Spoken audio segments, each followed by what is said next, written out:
afternoon, whenever you're listening to this, welcome to the internet's most sophisticated wrestling podcast, discussing the weekly aspects of it all, right here on The Bald Monkeys Wrestling Podcast.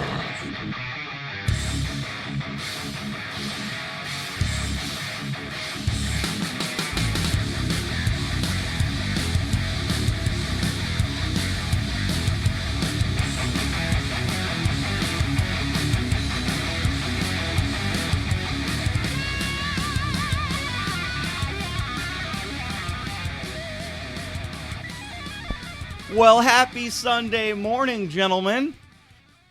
Everybody listening out there, welcome to the Bald Monkeys Wrestling Podcast. I am, as always, Big Baby Jimmy, and we've got three other people here with me today. We've got Christopher. You're way too loud, but yes, I'm here. I'm not too loud. You got to wake up for this stuff in the morning. Come on. I've been awake. Leave me alone. We've got Captain Chuckles. Aye, aye, sir. We are here. Yes, he's morphing into a pirate. Aye, aye. And then we also have Stephen the Boss Hill. Well, good morning. Oh man. So, wrestling, boys, wrestling. What if I just jumped into something else? What if I was just like, so NASCAR, cars driving in circles. Yeah, big win for the 24/7 champion. Yeah. Yeah. Oh gosh, I totally forgot about that. See, I tried to turn into something else, and it just wrapped right back around to wrestling. All right. Well, so I guess we might as well talk about wrestling. So, in true Bald Monkeys tradition, how about we do this? What sucked this week? Anybody? Oh, jeez. Hold on. Let me make a list. I don't know. Did anything suck? Anything or was everything just mediocre? I agree with the mediocre comment. Even going forward, that matches they're advertising for pay-per-views are just nothing seemed very good this week. Nothing.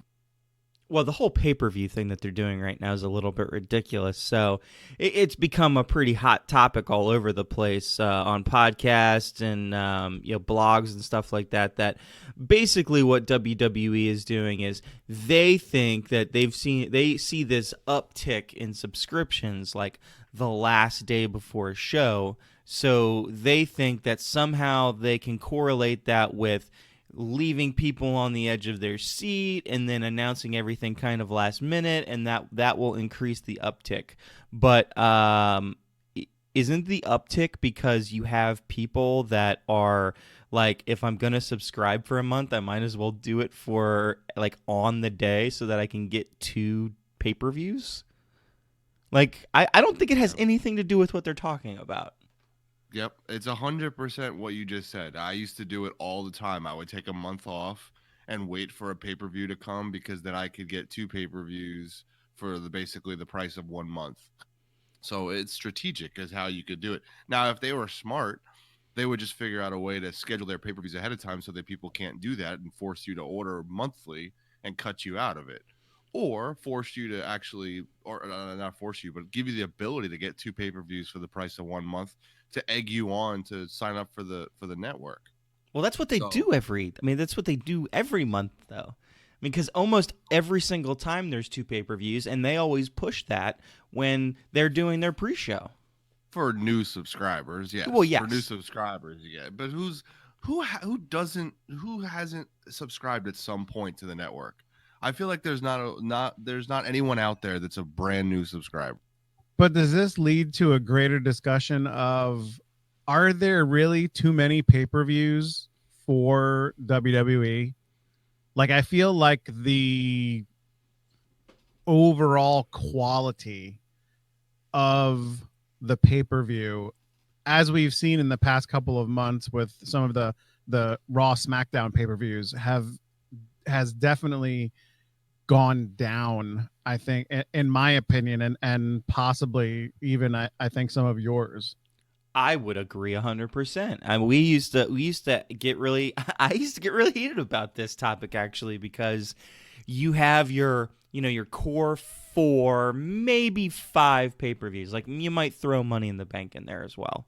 But with the exception of like those 5 pay-per-views that are just so over all the time, every other pay-per-view at that point that gets plugged in between them feels a little less significant, and we have learned, I feel like, as wrestling fans, to not expect much out of those pay-per-views in regards to title changes and stuff like that. I don't know. The whole wrestling model as it is in WWE, the booking model rather, I don't like it. Like any of it.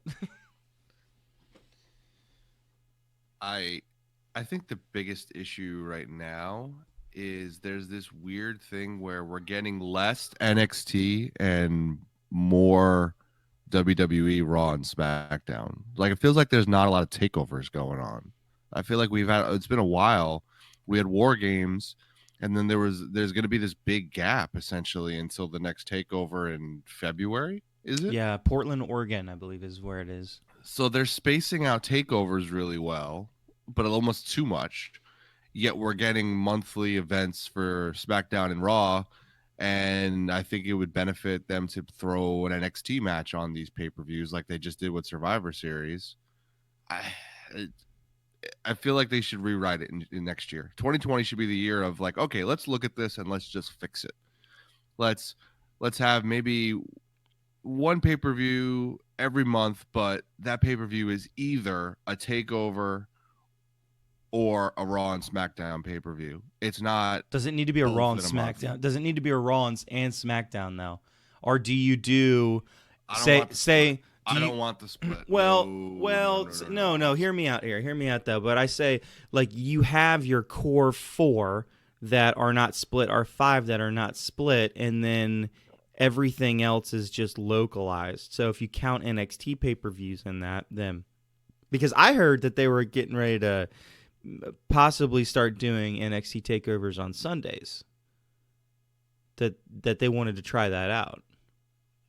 I don't know. I hate that idea too. I love takeovers. I love takeovers where they're at. I love them on Saturdays. There's very little wrong with takeover right now. I prefer pay-per-views on Saturdays to Sundays always. I mean, I would almost prefer that WWE started doing their main pay-per-views on Saturdays instead of Sundays. I think it's more convenient. I'm more willing to watch it. I'm going to watch it no matter what, but I don't know. I guess that's why my opinion doesn't matter for those people, though, because I'm going to watch it no matter what. That being said, I don't know, man, but what if you split it, but then you only did just a handful, right? So if you say you got your core 5 and then those have everybody, including NXT, and then you have like maybe 1 or 2 major pay-per-views a year that are just that brand, and then that kind of gets you up to 12 or something like that. It makes more sense now that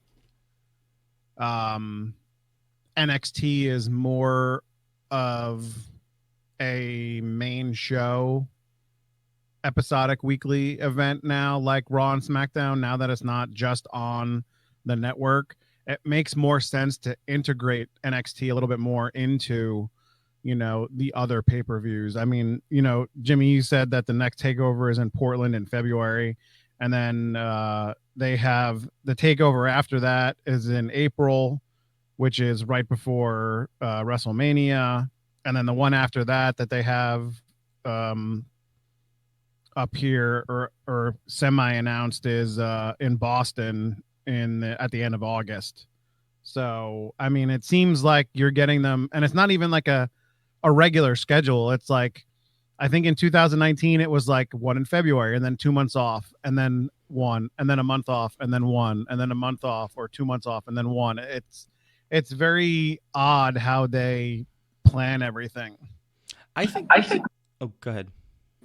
The thing is with that is making the third big show and them splitting it up. Like they did this before, where SmackDown had their pay-per-views, Raw had their pay-per-views, and every so often they do one together. you end up with way too many pay-per-views, and they don't have any matches to fill them, and you just get stupid matches on the card. Like, there's no need to have all that. They need to do more blending of them, and maybe each brand gets one, maybe two throughout the year themselves. But it shouldn't be 1 month is Raw, then 2 weeks later it's a SmackDown pay-per-view, and then the next month it's together, and then the next month they each get one, and then it just creates too much clustering of everything, and you don't get any exciting storylines because they're trying to do a payoff at every pay-per-view for something, to where you just get a bunch of garbage matches thrown together. They just got to figure out how to coordinate having 3 shows properly. Well, I mean, if you had one dedicated to each show, and then you said that there was 5 of them that were, everybody, then I mean, that's only 8 pay-per-views. I mean, you could spread that out. I think that could be very interesting. But that becomes kind of the death of the takeover at that point. So I know that Chris would be against that. But on the other hand, the reason I think that this is kind of the model that it's pushing towards a little bit, and it seems like that because of the Portland takeover thing, is that I really expect within the Royal Rumble this year to have the tease or the payoff of somebody from a brand, swapping over, but like it being NXT. Like, so somebody from NXT winning the Rumble, and there being a lot of NXT people involved, and so they win the Rumble, and then they go after somebody on a main show, or somebody on the main show wins the Rumble, and then they go down. Well, it's not really down, though. And then they go to NXT and go after the NXT title. I really feel like that's going to end up being the payoff at the Rumble this year. And hey, we're going to be at the Rumble this year, by the way. So, or next year, rather. Well, the thing you guys haven't even mentioned is some of these like off pay-per-view kind of network specials. Like we're dealing with Worlds Collide coming up, and they do a Starcade, and they mix in that Evolve thing last year. It's like every few months now they're mixing in another network show that's not necessarily a pay-per-view, but it's something special, and maybe that's where you fill in the blanks from the 8 pay-per-views that you just focus on. So I agree, got to get this like leveled out and have a good amount of pay-per-views. Don't mess with takeover is fine, there's nothing wrong with it. Maybe just make sure that it's before the big pay-per-views. And I'm still okay with the Saturday, Sunday thing where you do a takeover before the Rumble, a takeover before SummerSlam. I love those. I think those are amazing, and they set the weekend off. But it's a tough weekend for them now with Friday Night SmackDown. So I just hope it's a little bit better now that the brands are split and they have competition with AEW, that they're trying to, figure out what to do right or more right. I wonder if they're ever going to be as crazy as to put a takeover on at the same time as an AEW pay-per-view. Yeah, it's obviously not working for Wednesday night, and it won't work for Saturday either. Yeah. But I feel if that happened, I mean, ratings be what they are, and AEW has been the majority of the time higher on what everybody has kind of read and seen online. I feel that if NXT was to go head to head with AEW, or AEW was to go head to head with NXT, I have a feeling at that point NXT might take it, because I feel more people have the WWE network than would pay for the one-off, AEW. I don't know. That's just me. Yeah, I mean, I pay for the AEW pay-per-views, but my view, and it kind of goes in both directions, is if you're willing to pay for an AEW pay-per-view and you're already a part of the network, well, you're gonna watch both of them, and it's gonna it's gonna show that you watched both of them at some point, right? Yeah. I mean, I think I don't know if they're measuring viewers like how many people watch something like WrestleMania while it's going on versus how do our subscribers boost up month to month, and that's how we consider success of how successful WrestleMania was.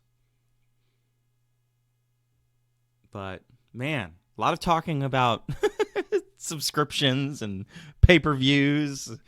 I guess it's worth talking about because they're just doing this pay-per-view so wrong. I mean, it's TLC. There should be something fun, and I don't even know. Do they even have an actual TLC match set yet? Yeah, Roman Reigns versus King Corbin. Okay, so dog food on a ladder match. But no, a TLC match. You just asked what it was. I just told you. It was a TLC I know, match. and I said I said a joke. Oh, that's what that was. Yeah. Oh, yeah. So you're not actually funny, so I can't act. Blah, blah, blah. But don't you feel like the luster of TLC has waned over the last 10 years?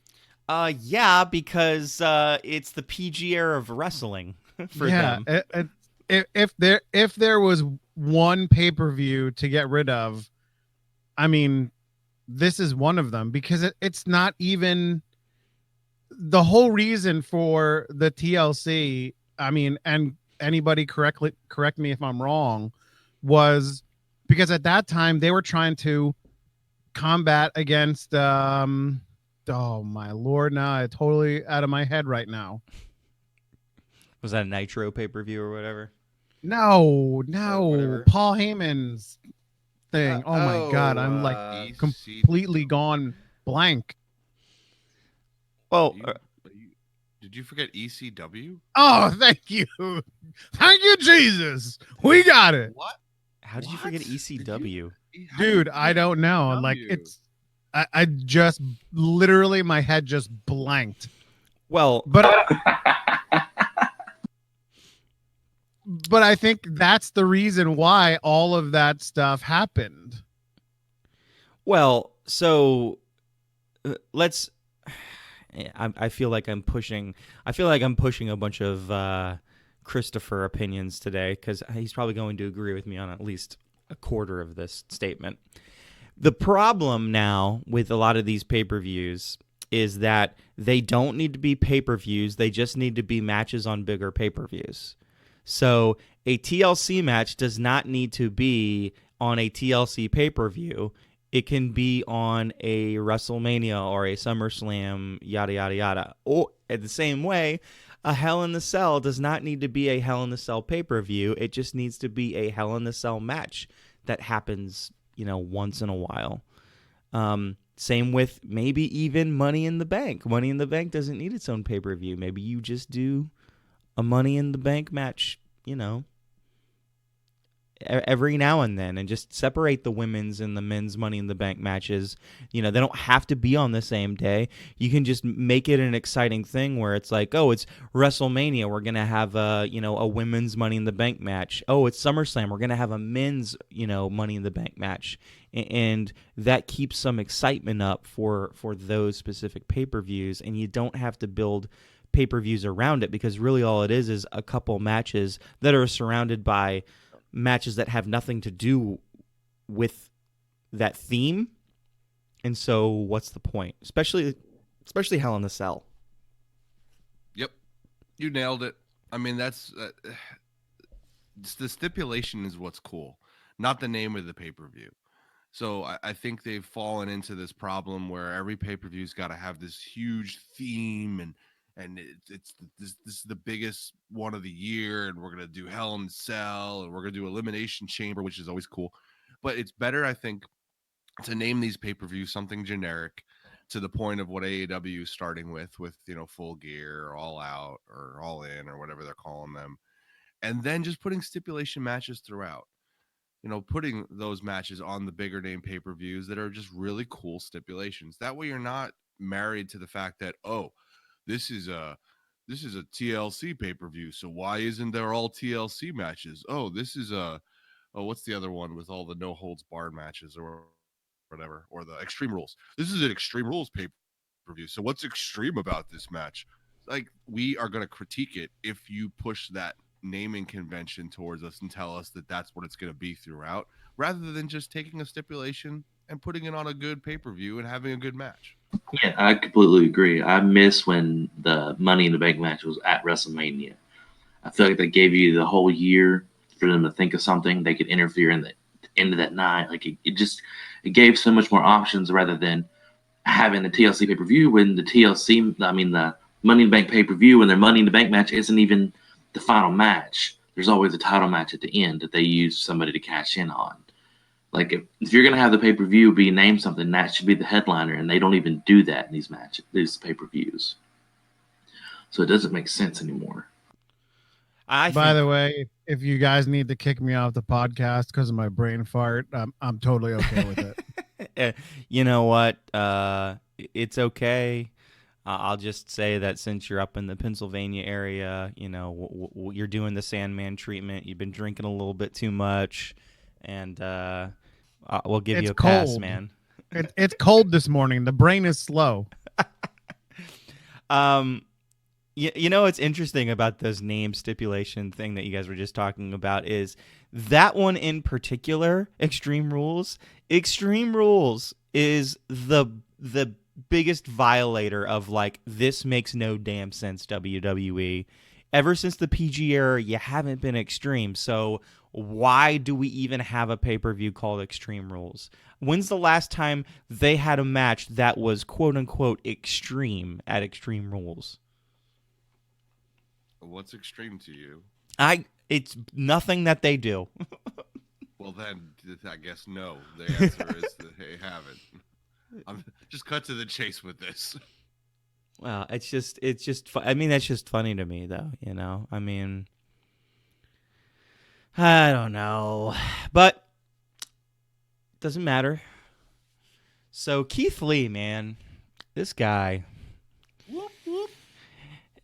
So I was talking to Chris about this yesterday because you guys remember when Becky turned on Charlotte Flair and how over that was, how popular she got, and everybody was excited. And then after a while, it kind of got worn its welcome or whatever. But I only say it kind of wore its welcome because a lot of people still really, really, really like her. I fear that this is going to happen with Keith Lee and how over he is right now. But isn't it different because he's a man? Yes. NXT. Well, you're an idiot. So yes, it's NXT though. So what does that mean? Even. Well, let me speak, and I will explain my reasoning. You're wrong before you even start, though. It's wrestling. You know it. So the issue is, Becky was on the main show. Becky had the main crowd, the 2 million viewers, buying into this character she was doing, the man that she got into. Where Keith Lee has just suddenly been introduced to the main crowd on Survivor Series. He's still really over in NXT, but I don't know how over he'll continue to be if he doesn't show up on the main card here for a month or two. It's the NXT crowd that's pushing him, and you're only talking about the, less than 1 million people watching it or fighting with AEW, and it's not the same group watching. It's not the same merchandise buying. It's not the same crowd. It's almost a different dynamic entirely. So while I don't disagree that I'm concerned that, man, I don't want this to get too hyped too quickly because I want this to, just smoothly get into Keith Lee being a big thing. I don't think it's as bad as you think it is with the Becky stuff. I think Becky stuff was a lot different because of the dynamic of the Raw versus SmackDown that was going on at the time. The fact that it's the main crowd, the main audience for WWE, and this is still just little old Full Sail University getting behind Keith Lee, because there was plenty of guys. I mean, Adam Cole's a great example of that. How over is Adam Cole? Oh, huge, right? He's way over, but is he way over too fast? because I think they've done a really good job getting Adam Cole over and just keeping him right there in that good sweet spot. Well, yeah, but Adam Cole also got over in a different time frame, right? I mean, Adam Cole got over in a time where he was on NXT and NXT was just on the network and it wasn't on live television. So I think that Keith Lee represents the first person on NXT that is getting main crowd attention, like heavy duty attention. So You see, but your argument there, you just said he was over before they got the mainstream push. Then how come whenever they came and invaded Raw and SmackDown, he was super over with those crowds? He was super over through not everybody. Not everybody was screaming Adam Cole, baby, but there was a lot of people. You know why? Because this 800,000 or this 1.6 million that you see across AEW and NXT, they're the same people that go and watch the main crowds too. Like, so there's still a lot of, like, quote unquote wrestling fans in the mix. I feel like it's got the potential to go too fast, but I think if they keep the brand split like they've been doing, except for Survivor Series, I don't think it'd be as bad as the Becky situation. Except the fact that Vince McMahon likes Keith Lee. Yeah, but Vince McMahon's about to be way too busy with the XFL, so I think we're okay. We've been saying that this whole time, though, and what happens if he's not? We're hoping. Yeah, do we think that's really going to happen? I hope it happens. I mean, maybe maybe we're right, you know? And what happens is he goes and he starts working on the XFL, and Triple H starts taking over kind of a lot of creative control, and everything starts to get good. That being said, is the XFL, and okay, here's a non-wrestling question. Is the XFL really going to work this time?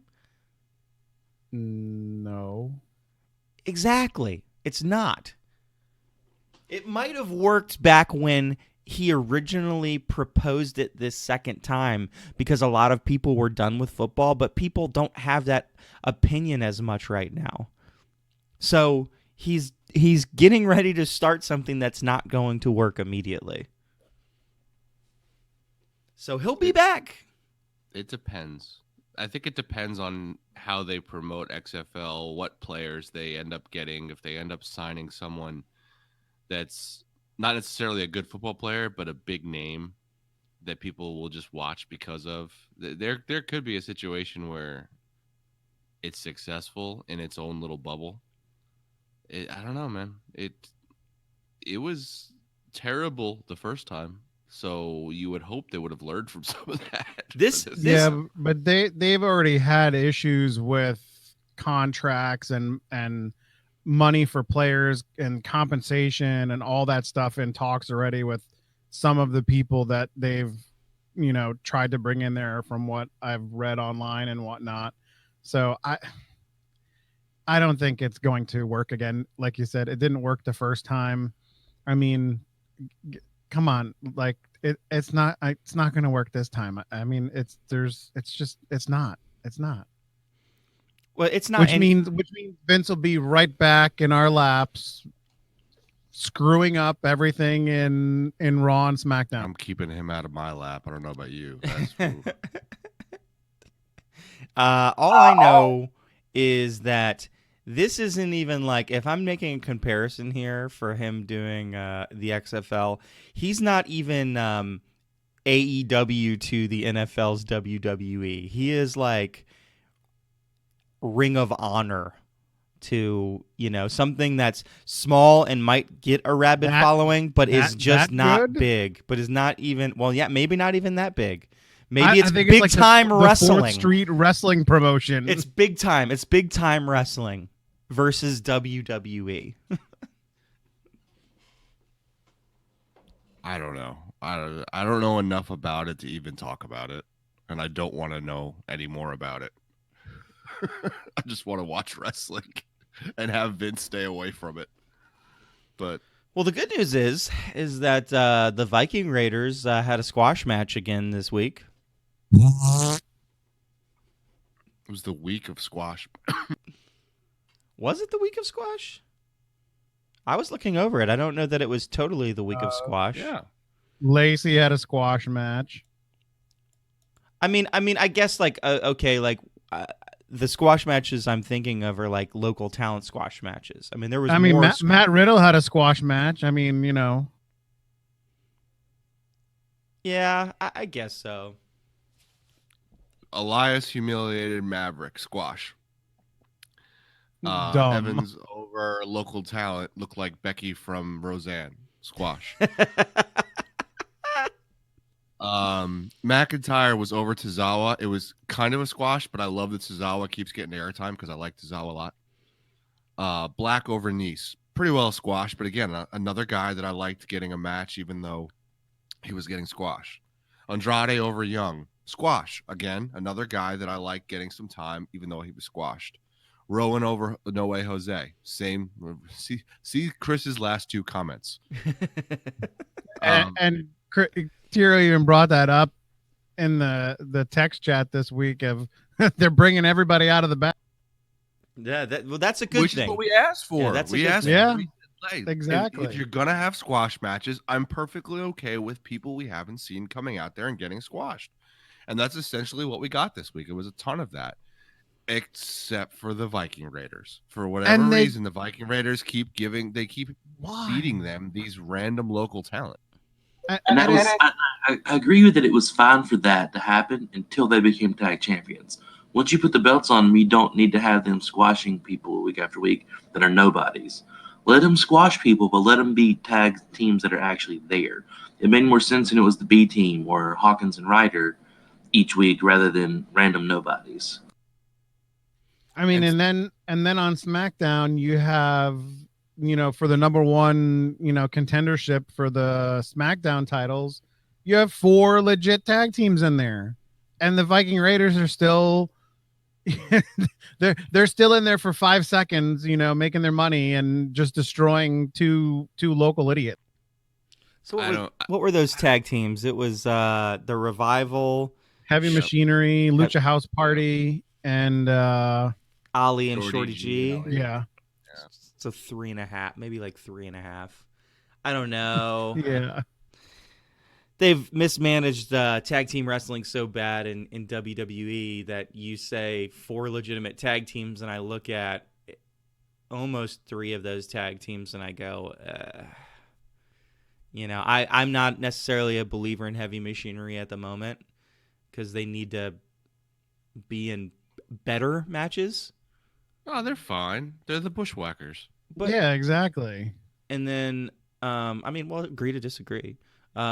And then Lucha House Party has been mismanaged for a long time, and I want them, again, mainly I want through different avenues of story to care more about these tag teams. Lucha House Party would be cared more if they do a Latino World Order like I said they should have at the last pay-per-view. Truth? Damn it, WWE, listen to us. I still think that'd be so good. Just and then Shorty G Ali, it's like I don't know. That's the only one that's not a tag team. Yeah, I'll agree with you. You know, and for Christ's sake, Shorty G is such a stupid gimmick and name, and everything about it's dumb. I will make my pitch once again to have Gable just turn into Kurt Angle's son and just steal the entire gimmick from Kurt Angle, and Kurt Angle come out and support it. I think that would work. I think it would revive the whole son thing from the Jason Jordan debacle, and I think it would give him a character that he can run with because I think he'd be awesome at it, not Shorty G. So I'm pitching it again. I agree. I agree. I wish that Jordan could come back though, and so like you have Gable do like this really nice run, and then like it culminates like after a year where Jordan comes back and says, "Wait a second, that's my father." And just the thing is though, is he's been gone for so long that they could completely redo the angle, which you know they like to do, without a lot of people realizing. But I think it'd be good to actually bring him in to kick off the angle. bring Jason Jordan back and maybe because he's been helping producing and learning a little bit backstage from my understanding. So maybe he could come out and bring like an envelope out and be like, I got to talk to somebody right now. And he brings out Shorty G and maybe he'll apologize for stuff. And then he'll be like, but I got to tell you something. The paperwork got switched up. And he hands it to Shorty G. He opens it up, and all of a sudden, Kurt Angle's music hits, and here comes Kurt Angle, and they introduce Kurt Angle as really Shorty G's. Stop calling him Shorty G. Gable's dad, and then you just run with it from there. Like it's a good way to like hand the baton of a terrible storyline and turn it into a good storyline. Copyright Bald Monkeys podcast. I don't like the storyline. So you don't like it because it makes sense. What are you talking about? I pitch storylines all the time that make sense around here. I just personally don't like that storyline. I don't know that I've ever been really behind it. I've always had issue with Tiro's Angle storyline. He is the one that always fights me with this. Let's let Gable be the real son. Just drop it. Just drop it. Just drop it. And we have Chad Angle shirts out there. It's going to be awesome. Why do you hate Chad Gable so much? I don't. It's not that I had Chad Gable. I hate Shorty G. But you were hating on him before he was Shorty G. Because they weren't using him. I figured maybe the tongue action would make you like him very good. You know, that tongue action's all for you.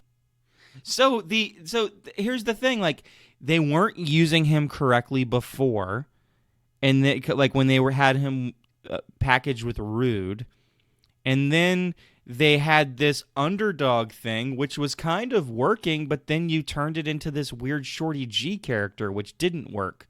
So they had started. Because people like Chris wanted Baron Corbin to be King of the Ring instead of the obvious choice of Chad Gable, and they swerved, and then it. That wasn't a problem. The Baron Corbin Shorty G stuff again. That storyline was fine. The problem ended up being where you have Shorty G turning into this whatever the hell he became. And nobody's really, I don't know about you, Steven, but I don't know that the other guys are really enjoying that character that much either. So you've created this, where you had the good basis for the storyline and you were running it good, and then you got this tongue action John Cena wannabe Shorty G that doesn't make any sense. Why? Because you're trying to find somebody to sell merch. Guess what? Kids don't give a shit about Shorty G.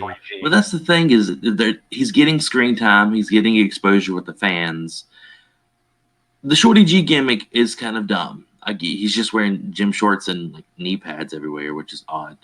And it's like a mixture of what they want.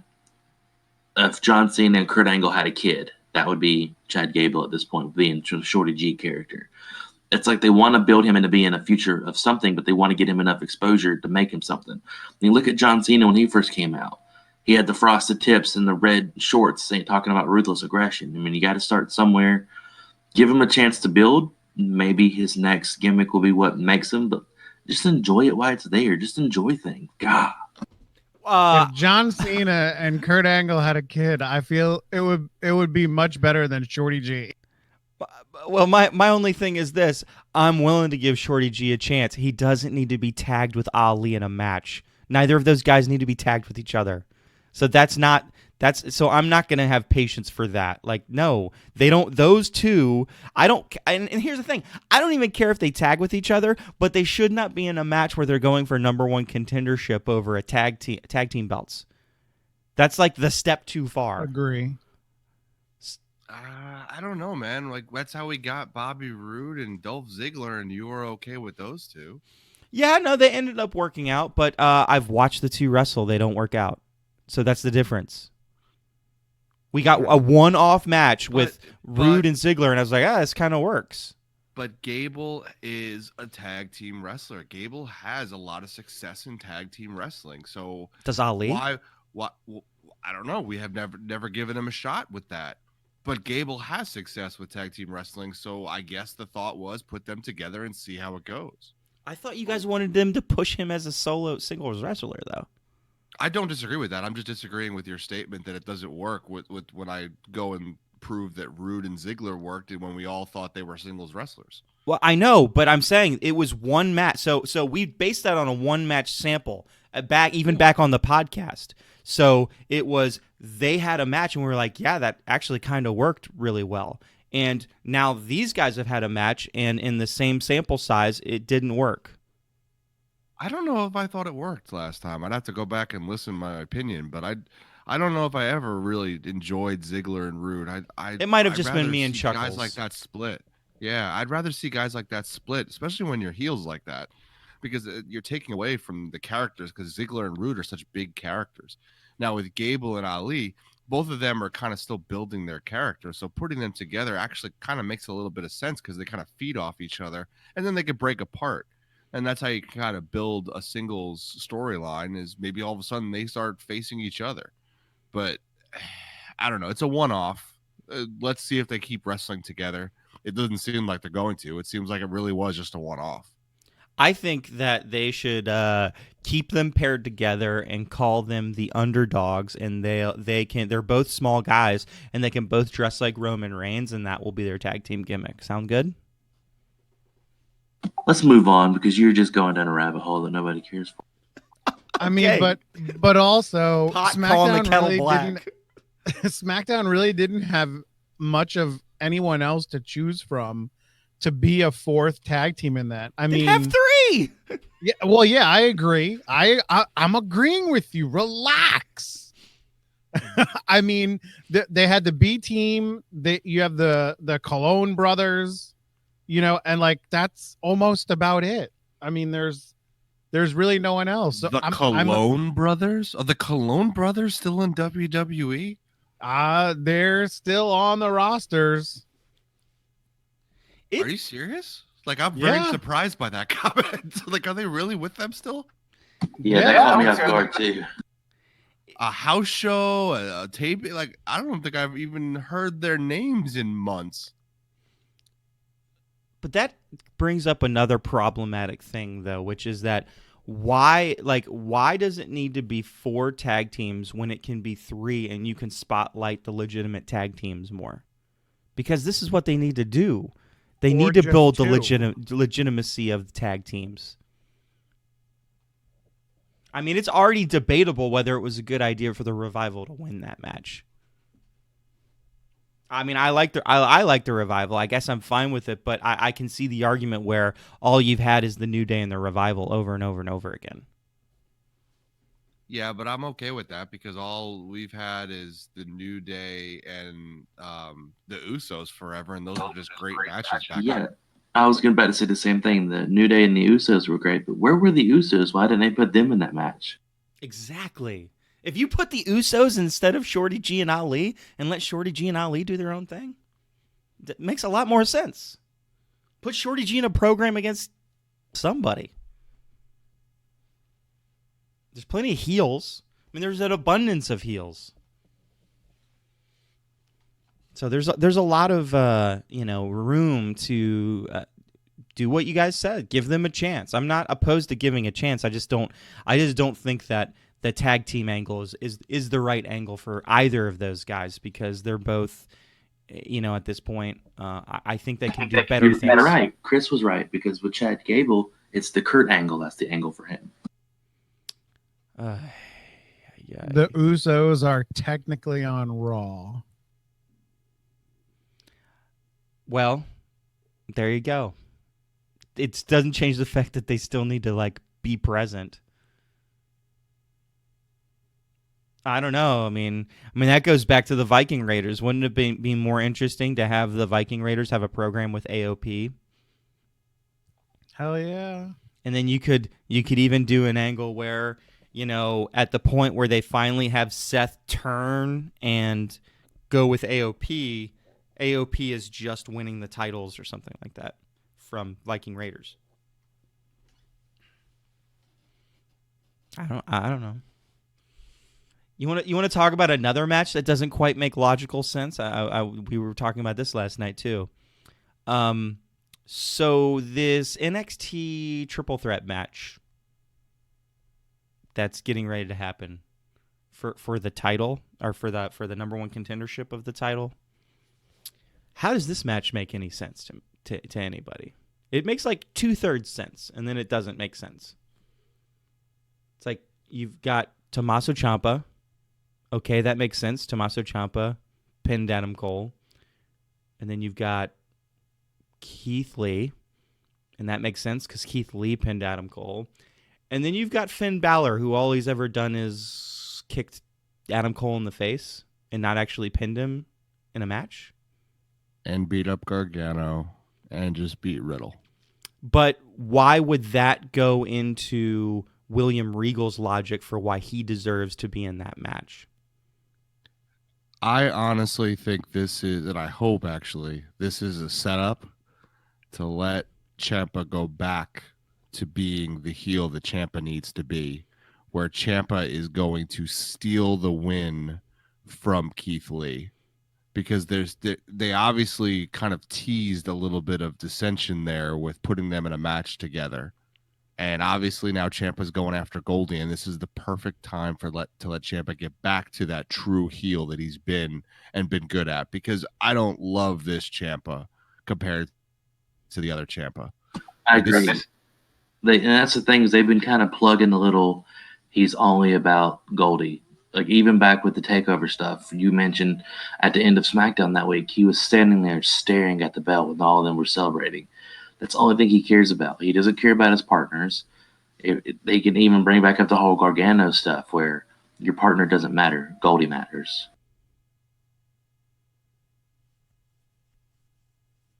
Yeah, I mean, there's no reason to waste what was probably the best character in WWE, at the time. Heel Ciampa is epic. And I think that's the direction it seems to be going with this. The only thing is like Doja Vika, whatever his name is. Dajakovic. Yeah, that guy.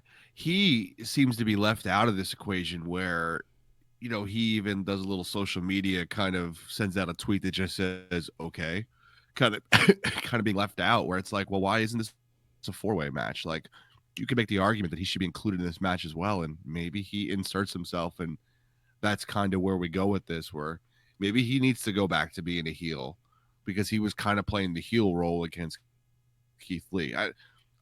I'm willing to let this kind of play out a little bit. I'm okay with the Finn Balor thing. Finn Balor's done a lot for NXT in the past, and I think that's why he's already pushed to the moon with NXT. At some point, he needs to have a confrontation with the Undisputed Era, like a direct confrontation, and maybe that's TakeOver in February. Maybe it's Finn Balor versus Adam Cole, and maybe Ciampa, screws Keith Lee, and they have Ciampa Keith Lee at that TakeOver, and that's how you kind of get Ciampa to the heel. You keep pushing Keith Lee, you keep pushing a Balor Cole storyline. I think it all could work. Speaking of NXT, I hated the Killian Dane Pete Dunne match. Hated. And I was confused because I was seeing people thinking that it was a good match, and I'm just confused at what match that they were watching. Because it was very slow, very coordinated, and it had one of my least favorite endings of all time. In an ending that just almost didn't even make sense. Okay, he's on the top rope. I'm going to go up. I'm going to do a sleeper hold on him. And then he's going to fall, land on me with his weight, and then I just win by default even though I'm out. It was ridiculous. And Pete Dunne deserves better than that. And Pete Dunne would have kicked out of that, quite honestly. Well, it's funny you say that because I was talking to Chris later that night on NXT about the Riddle Ono match, saying that was slow and clunky and just a bad match. So 2 in one night. Yeah. Well, You could also throw the Forgotten Sons match in there too. I mean, that was like, I mean, it was like a fart in the wind and with that match too. Yeah, but that spot on the outside apron is like ridiculous looking. They threw that guy out to the outside apron and killed him. That was awesome. Yeah, but does one spot save a really bad match? If that one spot is done for a reason, if that one spot is to show the ruthlessness of those guys, I think yes. I think a spot can save a match, especially when it's a squash match. Think about KO. What was KO's spots in NXT? A lot of his spots were those power bombs to the apron. And that's the story that they told going forward. He would come out and kill people by giving them those power bombs to the apron. True. Well, I mean, again, it's got to be in the right context. It's got to build. You know, if is that going to be the spot that they continue to do to people going forward? I hope not, because someone will die. But if that's going to be their trademark spot, then you just started a trademark spot, and now they can continue to do it. Like I said, with the power bomb to the apron, like Gargano getting DDT'd by Ciampa, you know, into all sorts of things, you know, the exposed ring or the outside concrete, that became the spot trademark of those matches. You know, can they build a trademark off of that? I think it could work if you don't kill people. Well, Forgotten Sons, let's see what you got. Well, it's not. They don't do anything. They just lift him over the rope, and then the guy dies. I mean, it's all up to that guy. And then he not killing dies. I mean, did you guys legitimately see that? Like, that was ridiculous. Like, it was all like, there's memes out there now of it, like where it's just like, oh hell no! Like, people are just going crazy over this guy's spot where he basically just throws his body to the corner of that apron and just disappears into the death that is that move.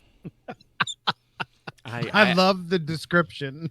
I actually have not seen that, so I'll have to look for it. You have to go look for it. It's literally, what's the third guy's name? It's basically their Batista.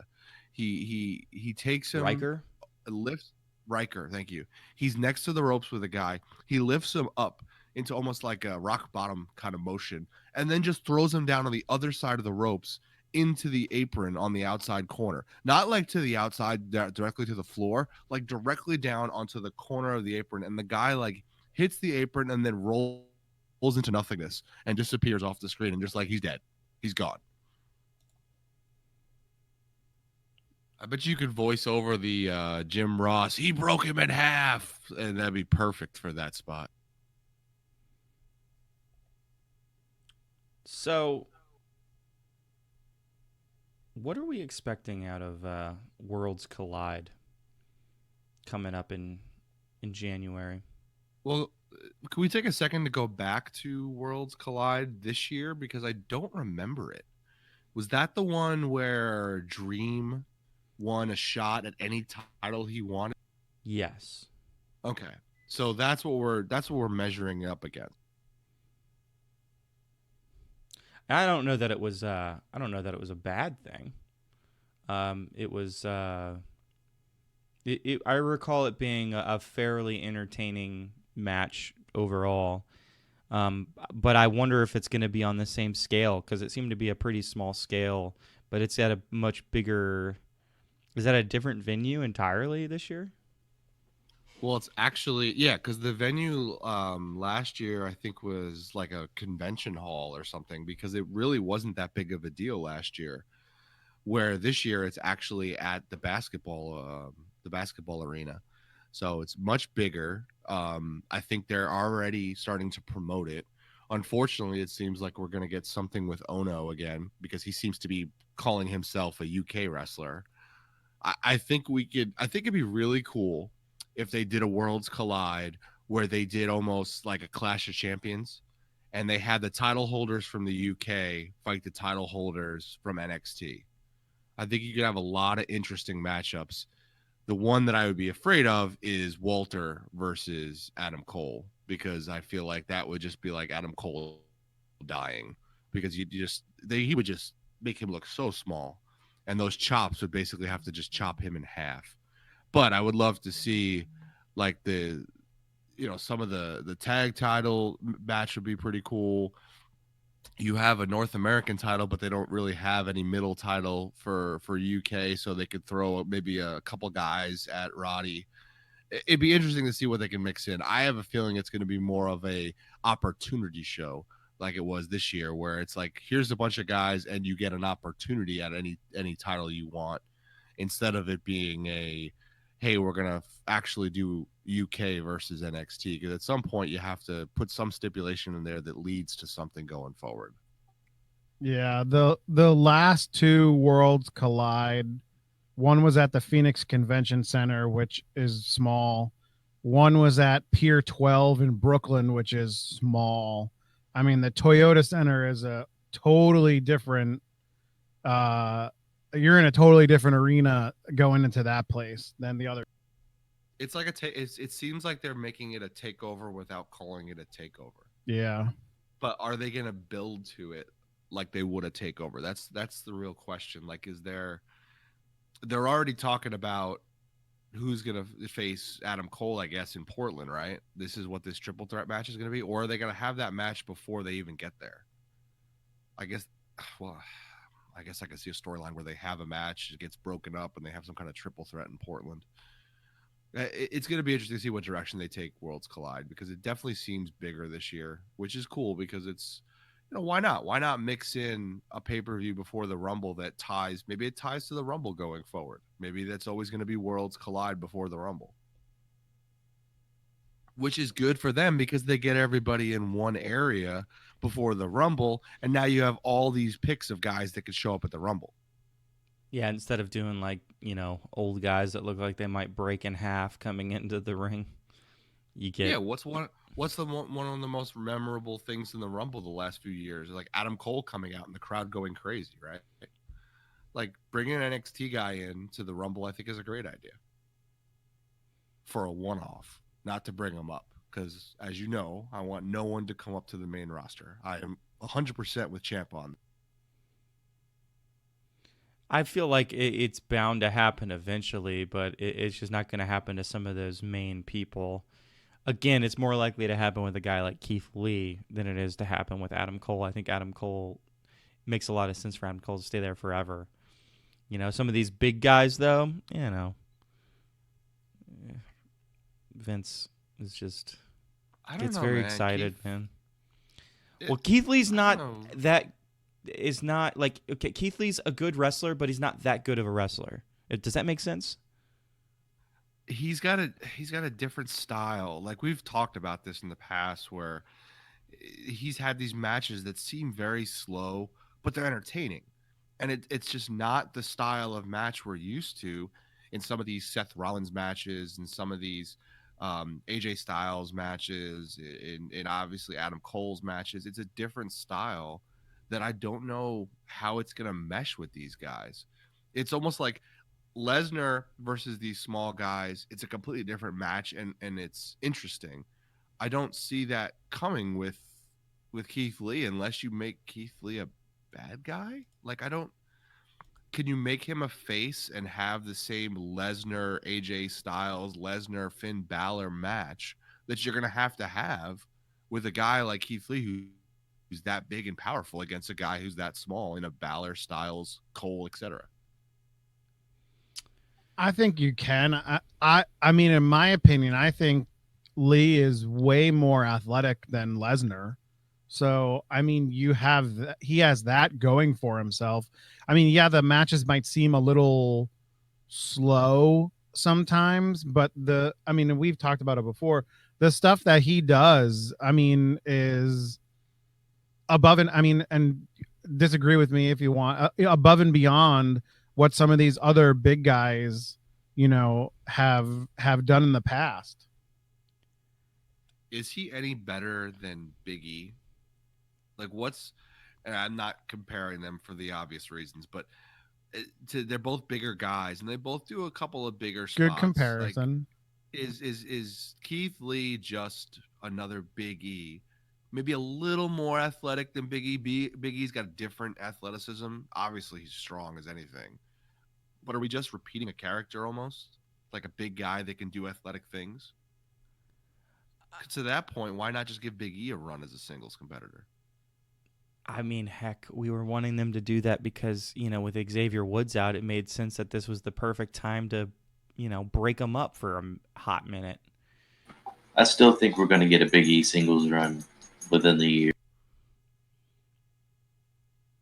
I mean, my only issue with Keith Lee, I think, is that I was comparing him to Roman Reigns yesterday, and that sometimes his moves are slow enough that just move out of the way.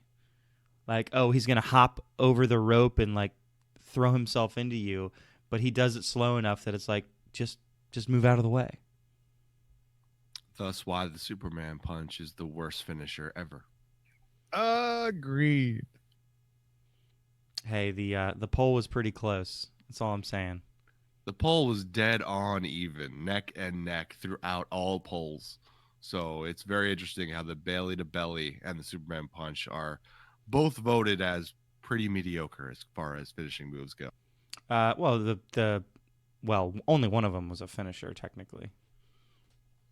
Was he ever using the Superman punch as a finisher in the past, or was it always the spear? I think he's finished somebody with one, but he wasn't using it as the finisher. Is if that makes sense?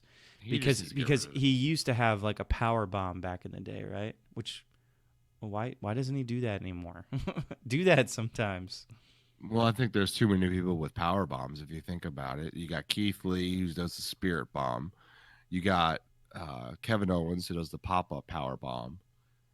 I mean, there's been a few too many power bomb finishing guys. There was another guy who did a power bomb too. This is beyond going back to Roman dropped the power bomb because it became the Shield's finisher with the triple power bomb, so he couldn't just keep doing that. So they switched him up and made him have the spear, which is not good fit for him. I don't.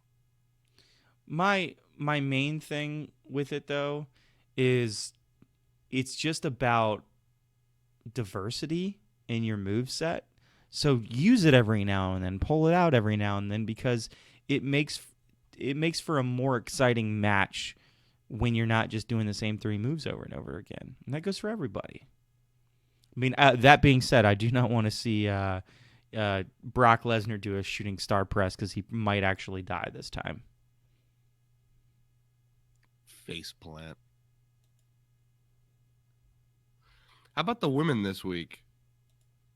There's a new one on AEW, Statlander, and I was mighty impressed by them actually having some good women's wrestling on the show this week.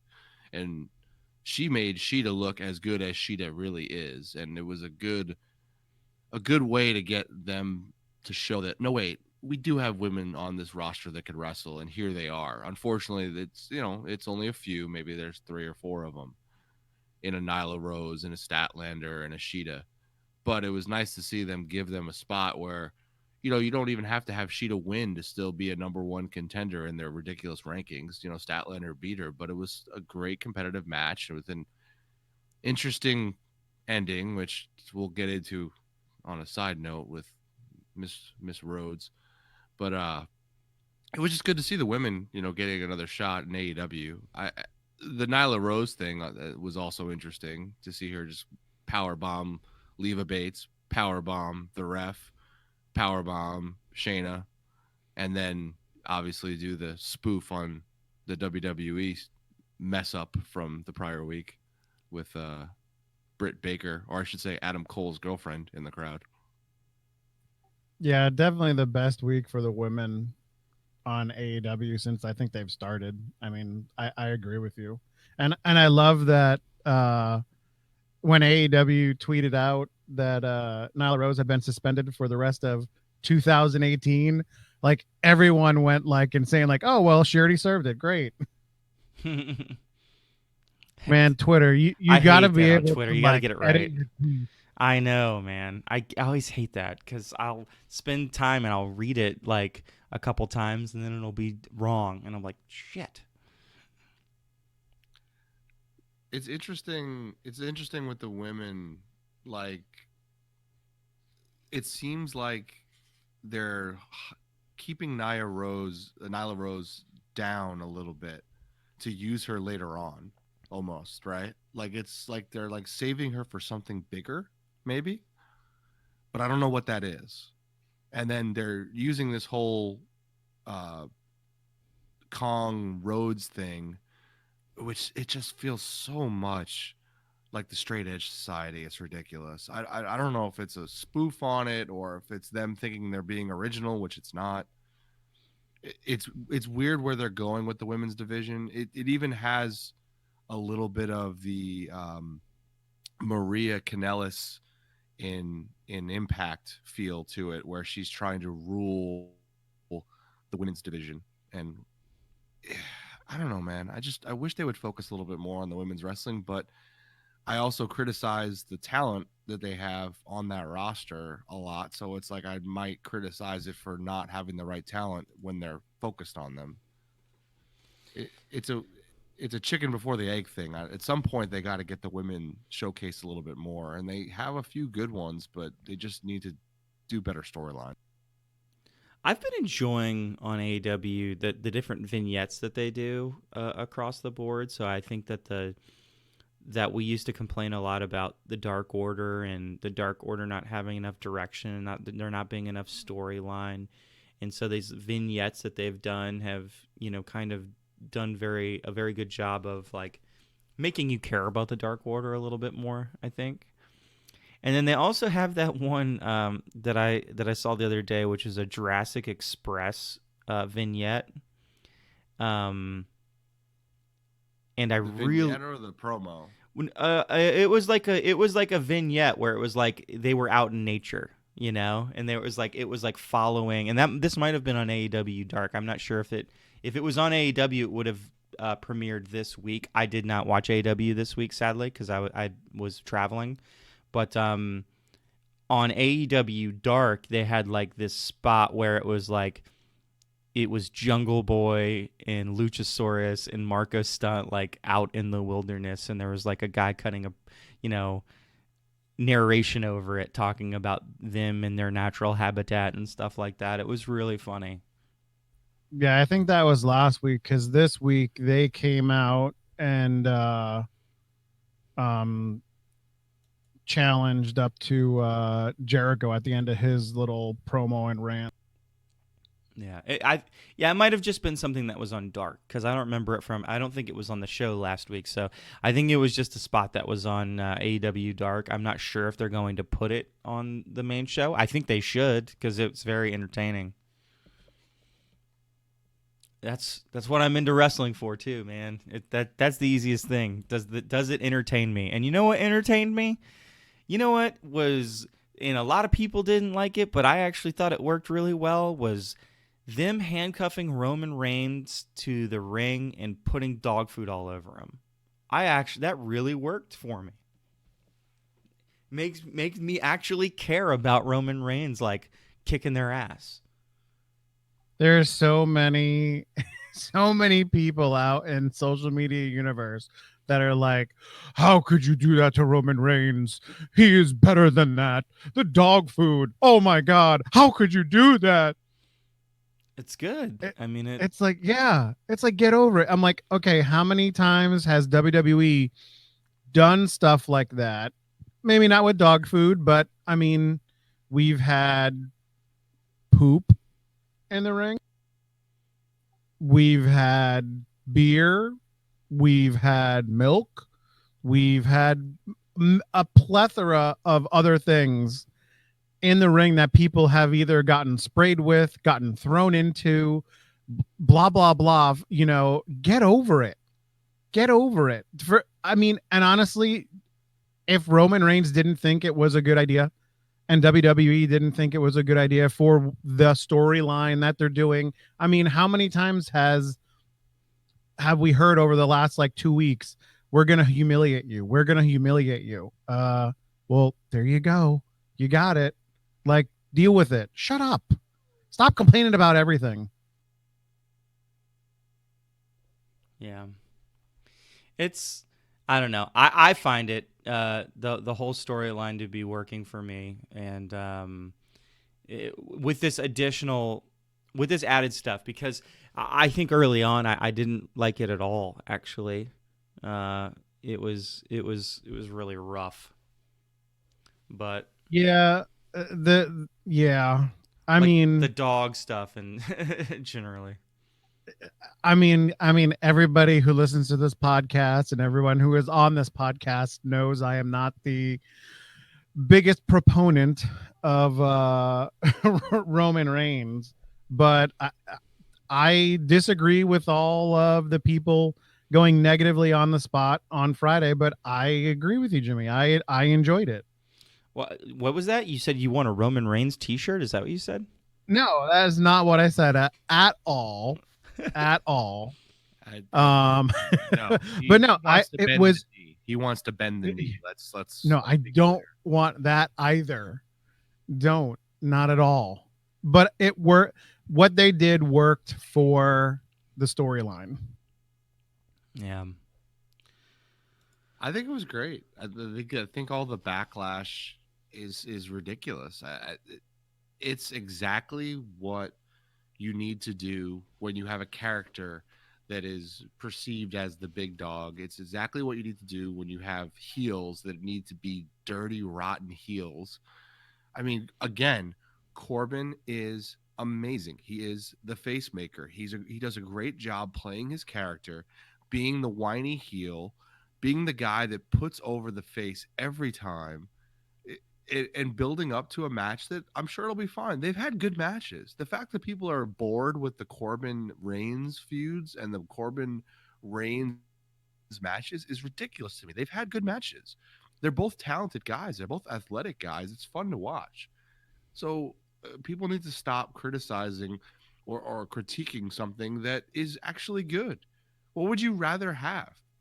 Would you rather have a terrible match with terrible wrestlers? Because these guys are not that. Guys that can't speak on the mic? Because these guys are not that. The only bad thing about this whole storyline and gimmick was the guy in the dog suit. Yeah, that was bad. Unless there was a payoff where somebody was in the dog suit, or unless later on we're going to get a payoff that somebody comes back out in that dog suit, that was dumb. But other than that, this has been fine throughout. So people, I think, are being overcritical of it. Yeah. Well, we're kind of winding down here, but plenty of things to talk about in regards to, I want to get your guys' take on kind of the what next take. Give me a TLC match. How about that? Give me a TLC match that you guys want to see. Oof. That maybe hasn't even been booked yet. I mean, how many TLC matches do we have booked at this point? 3? 2? 3. And it's Bray Wyatt versus The Miz, Roman Reigns versus Baron Corbin, and then what's the third one? New Day versus the Revival. Okay. Oh, wait, hold on. According to Wikipedia, because I love Wikipedia to find out what's going on, what matches. For whatever reason, this makes absolutely no sense. But the fourth match on the card is Shorty G versus Mustafa Ali. It's because they think that's what they're building off of from that tag match. Yeah. That's just somebody making a grand assumption from what they watched on SmackDown this week. But if I got to pick something right now, I want to see Aleister Black on a pay-per-view match. Because Aleister Black is untapped talent right now that they need to tap into. So maybe it's time for Buddy Murphy, Aleister Black. I think they would have an amazing match. I don't think it needs a stipulation just because it's on TLC. I'm not gonna be the guy who says, well, it's got to be a stipulation match because it's TLC pay-per-view. No, I just want to see Aleister Black and Buddy Murphy have an amazing match. And just see a really good wrestling match. And you know what? It probably wouldn't even get on the actual pay-per-view. It'd probably be a pre-show match, and it'd be probably the best show of the whole pay-per-view. So I want to see them tap into the talent that they've not been tapping into. So that'd be my pick. I would like to see a triple threat match between Randy Orton, AJ Styles, and Drew McIntyre for a chance to go up against Mysterio for the title. That's it. No explanation. No explanation. That's it. No. Do you feel like that's a pay-per-view match? I mean, or is that a match before a pay-per-view for the pay-per-view match against Mysterio? no, yeah. I mean, I could go, but I would like to see those three. I mean, we've seen what like some of those guys have done in, you know, ladder matches or whatever. I think it would be an entertaining match, and I think it could lead up to, I mean, whatever the dumb pay-per-view is for February. Well, I mean, you're talking about Elimination Chamber? I don't know. I haven't looked at what the is Elimination Chamber February. It tends to be pretty. It tends to be after Royal Rumble, pretty close after that, because it's always about opportunities. I think there's an issue with Rey Mysterio being the United States champion. I don't mind the match, Chuck. I think it's a good match. I like all three of those guys. We had a conversation last night about Randy Orton being a good wrestler. We just don't love him necessarily, but he's a good wrestler and he puts on a good show. And we love McIntyre, and AJ Styles is amazing. So I think that's a great match. I think the issue here is you guys are having a great match to go up against Mysterio, and I don't know, Mysterio's just lost. Mysterio up against Andrade, I think that would be a great feud going forward. I just have trouble seeing Mysterio, Orton, Mysterio, McIntyre. Maybe Mysterio Styles can work it out, but I don't know. Mysterio, for me, is more old school now than me enjoying a Mysterio match. I'm just trying to think of what has been going on the past little bit, and I mean it would fit in what's going on. I mean, we had Randy come out and RKO Styles at the end of the match.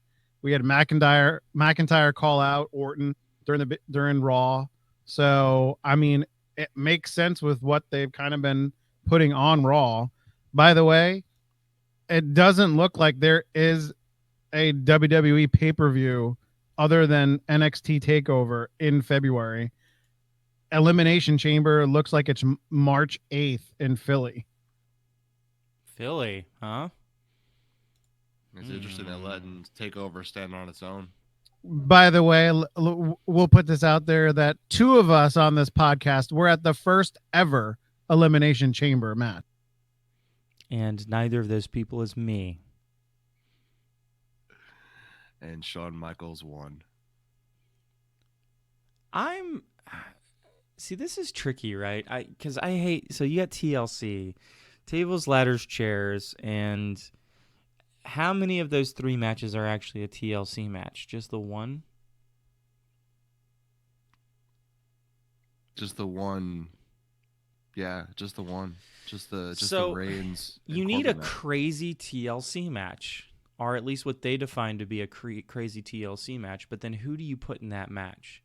So do you make it be 3 or 4 people, roughly? And then well, usually it's like a tag, right? Like usually those TLC matches that are crazy are. I mean, that was the first one, right? We got TLC from Edge and Christian, the Hardy Boys, and the Dudley Boys, right? But I can't look at the tag teams. Got a TLC. I can't look at the tag teams. You know why? Because there aren't. With this match that you've already set up, who do you have to make a really compelling TLC match? The Viking Raiders, AOP, and I don't know if I don't know if either of those two would be good. Yeah, it's a TLC match. I don't know that that's going to work with all those big guys. Tell me the Usos are going to be in a TLC match? Okay, yeah, I get it. But as much as I love the Viking Raiders, I don't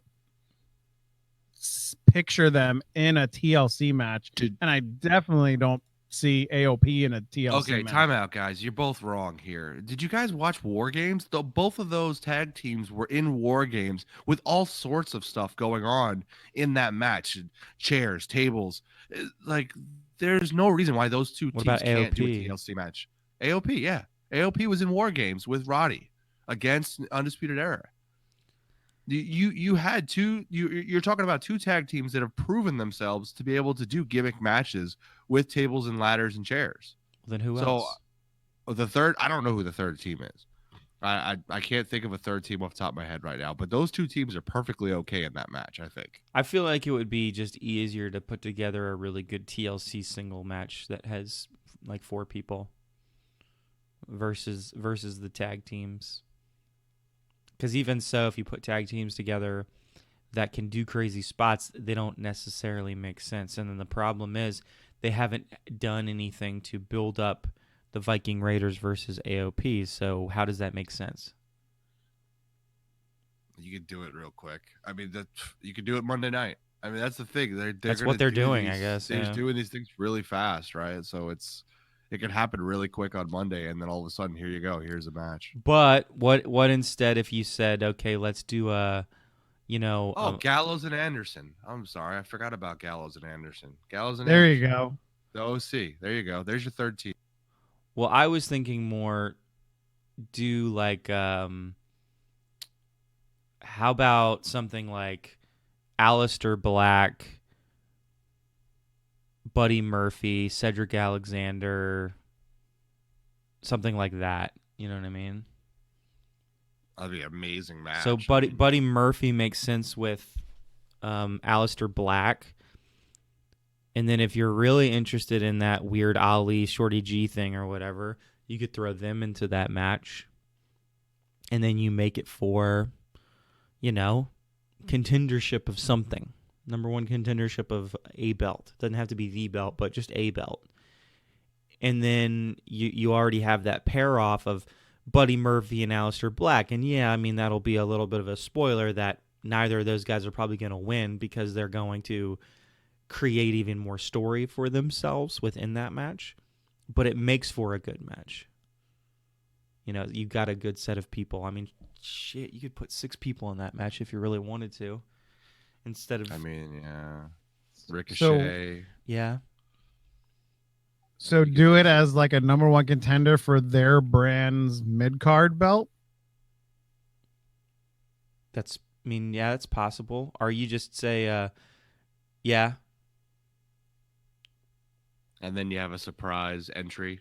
John Here Morrison. comes down John Morrison. Yeah. I mean, that would be really interesting. Having a split match between SmackDown guys and Raw guys, and then have it be for the mid card belt. I mean, it would be interesting. I know, but we're starting to basically build a Money in the Bank match. True. Which again goes back to our earlier point. Stipulations are great. They don't necessarily need to be the theme of the entire pay-per-view. Stipulation matches are good as standalones. They don't need to just go throughout a pay-per-view. I think they kind of put themselves in a corner with that. Yeah, the problem, though, is with their stipulation, their TLC stipulation, they do not have a good TLC match. I would go as far as to say that the King versus Roman Reigns is not an appealing TLC match to me on paper, at least. No, it was more interesting if it was going to be like a dog collar match, which is what the rumor was originally. But again, that's not TLC. That's Extreme Rules. Yeah. So again, putting yourself in a corner. You have to have a TLC match on this pay-per-view. So, okay, we'll let Reigns and Corbin do it. Yeah. Well, I don't know, man. We'll see. They got Monday and Friday to put something together. Well, all right. Well, one last roundabout. What is something that you're looking forward to? Something you want to see change? Something you hate? You get a shout out to anything you want. Christopher. I'm going to shout out to Luchasaurus dropping a awesome promo on AEW where he comes out and the Jurassic Express are basically confronting Jericho during Jericho's really good promo. And he just starts growling at him to start and goes, "What, you think that's what I would sound like?"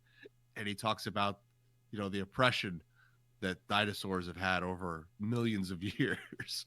It's a great promo. It was great. I love Luchasaurus. I think the slow build of Luchasaurus is working for me. I like that they're not just throwing him out there in a title match or anything. He's just kind of there. We know eventually he's going to get his spot. So great moment on AEW, great promo, great work by both sides.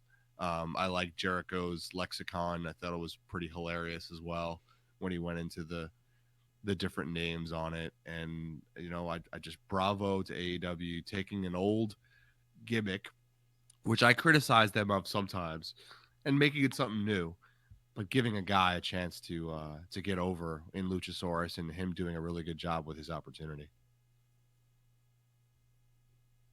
Captain Chuckles. Well, I am also going to ride Chris's coattails and do a bravo to AEW. I enjoyed AEW this week. They had a couple of little snafus in the Pentagon Junior Daniels match, and I don't know if I would even call it a mess up in the Young Bucks and Dustin versus the Inner Circle with Guevara on the top rope, and I forget which of the Young Bucks was down and then Matt. got up, but Matt. I thought, what was that, Chris? It was Matt, and it's if you don't mind me jumping in, Chuck. No, go ahead. I take issue with this because the social media has gotten all over Guevara and AEW for this spot. It wasn't a blown spot. It wasn't a botch. Matt was laying there to take the spot. It was really cool if you watch from a different camera angle. Therein lies the problem. AEW needs to clean up their production, and we've talked about this. They need to clean up their camera work. They need to clean up their ref work. The production itself is not there yet, but we give them we give them that slack because they're new still. They're still learning as they go. They still have a lot of green people. So the fact that it was criticized so much, I think it was a little bit too harsh, because if you want to criticize anything, be like, yeah, man, AEW is cool, but they really seem to work on their production work. And I think that's the bigger problem here, not the wrestlers, not the stage spots that they put together. I think the spots are no different than NXT spots or Raw SmackDown spots. They just do a really good job with camera work. And I would put the Keith Lee Finn Balor moment in front of that and say, look, see what really good camera work does versus what happened with Guevara when he was trying to do that shooting star press. Yeah, I agree 100%. I wasn't saying that because I thought it was bad. I agree with you that it's gotten heat for no real reason. I mean, if all you did was watch that 10 seconds on TV, how they shot it, you'd be like, bro, why are you jumping off the top rope when there's two guys like standing in front of you? That makes no sense. But when you look at it from the other angle, yeah, you see what actually happened. I mean, Guevara might have been a little late in doing it, but whatever. I mean, it is what it is. But overall, AEW, I enjoyed that match. I enjoyed the Phoenix Trent match. I enjoyed Cody's promo of just throwing the stuff on the mat saying, here, MJ, you want this? Take it. You want this? Take it. Here's the keys to my car. Take it. I love the Jericho promo with the lexicon. And I mean, I don't even know how many times he said Moxley's name. It was a good show that had to some people a couple of, issues here and there, but I enjoyed it this week. Props AEW. So for me, get better camera people. Yeah, wow, they'll get there. For me, and this was tough. So I'm gonna do like a mainly a WWE shout out, but I will do want to pitch a little bit of an idea that we were talking through yesterday about AEW. So WWE, congratulations on making me care about The Miz versus Bray Wyatt. I think all of it was very well done in regards to, immediately creating a threat of Wyatt targeting Miz's family and keeping it very weird and, keeping it interesting. I like that it seems like Mr. Rogers is going to be wrestling. I think that this is the only way to truly salvage The Fiend, because the problem is, all the no selling of The Fiend. I feel like Mr. Rogers can lose, and you can extend storylines by doing that. And so I support all of those decisions. I support the storyline. I think it really worked. It's made me interested in what happened to Daniel Bryan. So there's a lot of interesting things going on there. So kudos to you. Though the tiny bit of criticism I will say, and I've said this many times, is you're doing a really good job with that one or two storylines that you got going on your show. Now pay a little bit of attention to like the middle of the roster and show some love. You can have more, like, how interesting wrestling would be if you have, instead of 2 good stories per show, you had like 5 good stories per show. I mean, it'd be pretty crazy. In regards to AEW, the one thing that me and Chris were talking about a little bit at the end of the night yesterday was, it seems to me that if you're going to sign a few more wrestlers that are willing to do a little bit of hardcore wrestling, that it would behoove AEW to create some form of a title or some form of something that is kind of like a hardcore title. Doesn't have to necessarily be a title. In fact, I think it shouldn't necessarily be a title. Now, what do you have for the hardcore title? Is it a kendo stick, a cricket bat, or something like that? Something that is brand spanking new when you get it, but through the course of match after match after match, gets more torn down over and over and over again, and you never fix it, So instead of like that hardcore title where it was all ripped to shreds or whatever, it's more like, oh, here's a brand new hardcore thing. And there was a time when it was nice and clean, and now it's not. It's dirty, and it's been modified, and it's basically a weapon that you win it, and these guys are like modifying it themselves, so it turns into like this awful weapon of destruction within a hardcore match. I'd be interested in seeing something like that. And so AEW, please do that. So, do you guys have anything else to say before we sign off for the day? I'm good. Yeah, I think I've rambled on about just about everything that I enjoyed this week and didn't enjoy this week. Yeah. Go back and watch the Jericho promo and really listen to the names he puts on there, and I think you'll find a few interesting ones that you didn't hear the first time. That'd be the one thing I would point people to. And The last one. Well, you know what? The last one, yes, with Marty.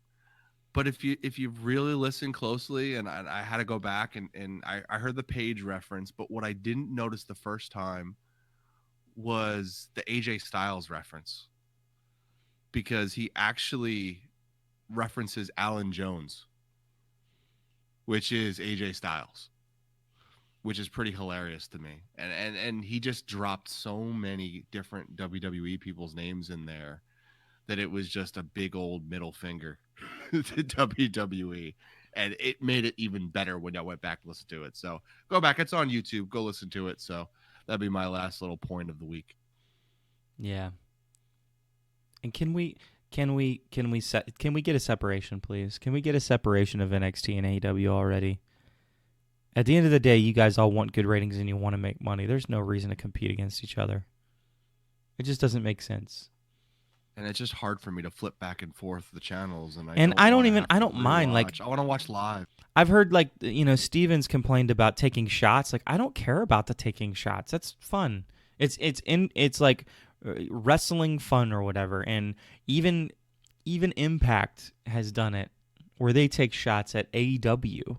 It's like, so I enjoy the taking of shots. I don't necessarily consider it to be like this bad writing thing. But what I don't like is you guys don't need to be competing against each other. I know that this might be hurting, NXT UK, but it's not on live television, so people can go back and watch it. AEW can be on Thursdays. And then all will be right in the wrestling world. Now, whether TNT wants them to be on Thursdays, that's really what it ends up coming down to. But that being said, it would be easier for everybody on this podcast, especially if those things were spread out just a touch. But so that's all of our time. Wherever, however, wherever. Did I start to say wherever? Wherever, however. Oh, God. Whenever. Ever. Blown spot right Blown there. spot right there. Oh, my Botch. gosh. Botchamania 1. Twitter's Bald going to be Monkeys all over your podcast. ass, man. Yeah, well, it's a big ass, so there's a lot of ground to cover. Thank you for listening to us. We appreciate it. Throw us any support that you can. Share us with people that you like. Subscribe, all that fun stuff. And until next time, you keep watching wrestling. We'll keep watching wrestling, and we'll be sure to complain about everything we can next week. Later.